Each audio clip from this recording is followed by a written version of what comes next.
Here Come the Girl Scouts by Shana Corey, illustrated by Hadley Hooper.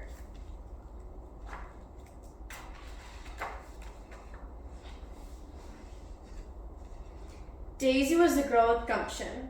To make yourself strong and healthy, it is necessary to begin with your inside.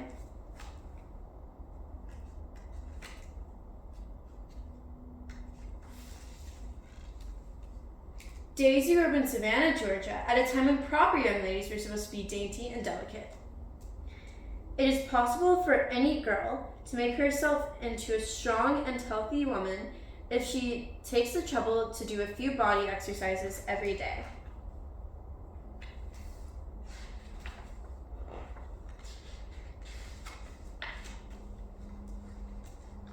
But Daisy came from a family of pathfinders and pioneers. She wanted every adventure and excitement. Fresh air is your great friend. Delicate, thought Daisy. Bosh, how boring. When Daisy grew up, she went traveling, ready for an adventure. But on a visit home, she got an ear infection and lost almost all of her hearing. Daisy didn't let an obstacle stop her from seeing the world, though. Her mother worried, so Daisy wrote and reassured her. Progress. Daisy's hearing. February 1st. Heard a foghorn. March 1st. Hearing improved. Heard a camel when it rose. April 1st. Hearing decidedly improved. Heard grass growing.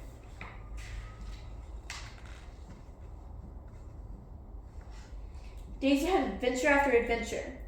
When she wanted a new gate for her house, she took lessons from a blacksmith and forged it herself. Every time that you show your courage, it grows. Went fishing during fancy dinner parties, and she rode elephants in India, visited the Great Pyramids in Egypt, went fishing during fancy dinner parties, and even flew in a monoplane. A delicious experience, she said. After many years, though, Daisy grew restless. Her family had settled towns and served in wars, written books, and built railroads. Daisy wanted more than adventure. She wanted to be useful, to make a difference in the world. But what could she do? Then one day, Daisy discovered a group in England called the Boy Scouts. It had begun a way for boys to help serve their country. And the Boy Scouts spent lots of time outdoors, running and camping and swimming and fishing. There was even a sister group called the Girl Guides. The more Daisy learned, the more excited she grew. Why, the girls in America should have something like this, Daisy thought. Many of the greatest movements for the good of people and those which have influenced the world most have been the work of one person. The work of today is the history of tomorrow, and we are its makers. Daisy couldn't wait to get started. She packed a Girl Guide handbook and took a steamer back home. When she arrived, she telephoned her cousin Nina. Come right over, she said. I've got something for the girls of Savannah and all America and the world, and we're going to start it tonight.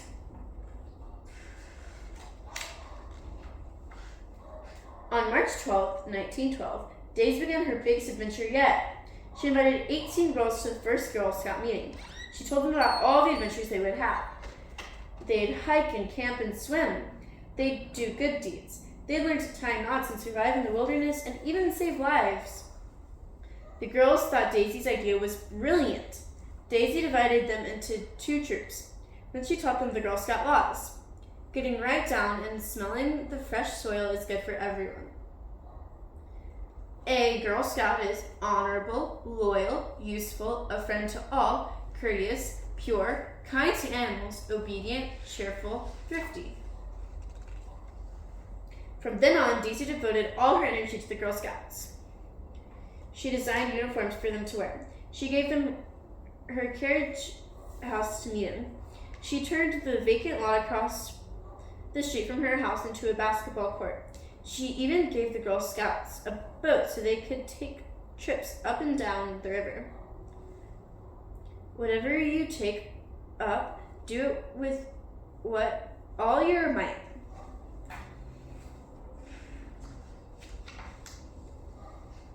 Daisy wanted the Girl Scouts to be open to lots of different girls, so she organized troops in private schools and in orphanages, in churches and in synagogues, in factories and in shops.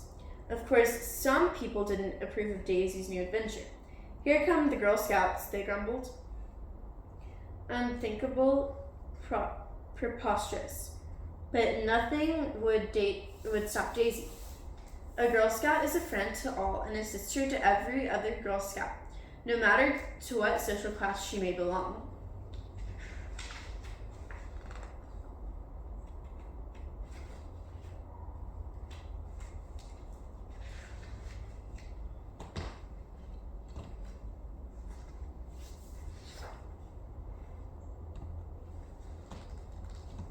The Girl Scouts worked on earning badges. Dairymaid, a naturalist, pioneer, horsemanship, swimmer. You will not have any luck unless you try hard. Interpreter, cyclist, flyer. To get the full benefit of actual contact with nature, it is absolutely necessary to camp out, where every breath of heaven can reach you and all wild things are within easy reach. The Girl Scouts went camping. They took an oyster boat to an island near Savannah. They sang songs around the campfire. They feasted on fish and cornbread and turtle eggs. At night, they tiptoed out of their tents and slept under the stars. In this United States of ours, we have cut down too many trees, so let us plant trees. Most of all, the Girl Scouts went on walks. They savored the green. They soaked up the sunshine. They breathed the good fresh air.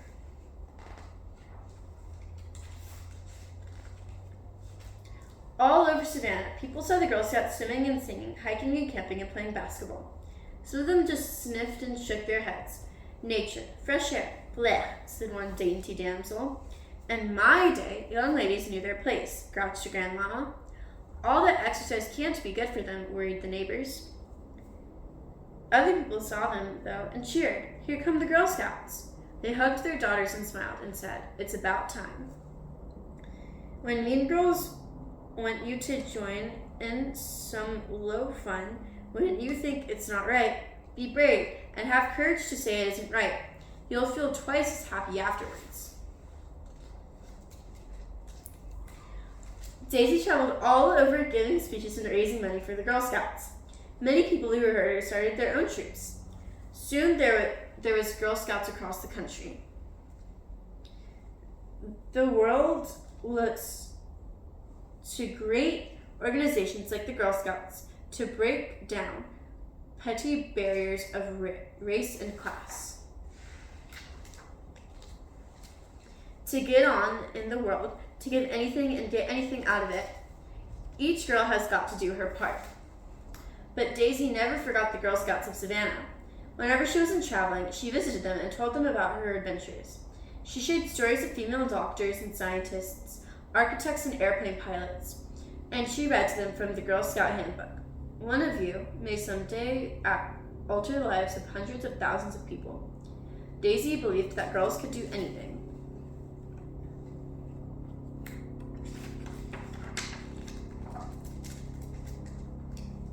And she was right. Girl Scouts have been making a difference, just like Daisy.